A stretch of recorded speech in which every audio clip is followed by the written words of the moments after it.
Masih dari Kota Namlea, Tribuners, harga sayuran di Pasar Impres Namlea melonjak, timun hingga bayam ikut naik.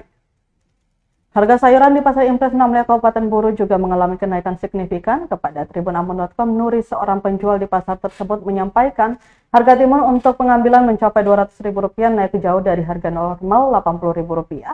Sementara jika dijual per buah seharga Rp5.000, padahal sebelumnya dengan harga yang sama bisa mendapatkan lebih dari satu buah. Tidak hanya timun, Tribuners, harga sayuran lain juga naik tajam. Kacang panjang yang biasanya dijual Rp5.000 per ikat kini menjadi Rp10.000. Sawi juga mengalami lonjakan drastis dari harga normal Rp10.000 per ikat kini menjadi Rp20.000 per ikat. Buncis kini dijual dengan harga Rp30.000 per kilo, naik dari biasanya Rp15.000. Sementara kangkung yang biasa dijual Rp5.000 per ikat sekarang menjadi Rp8.000. Bayam pun ikut melonjak dari Rp5.000 menjadi Rp10.000 per ikat. Menurutnya, kenaikan harga sayur disebabkan cuaca panas yang melanda Kabupaten Buru 2 bulan terakhir. Beberapa jenis sayur yang tidak cocok dengan cuaca tersebut pun gagal panen.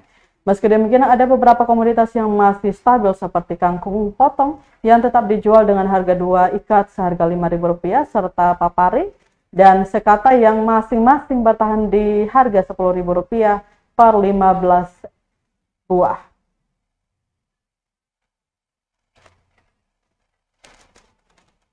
Kafe tuh.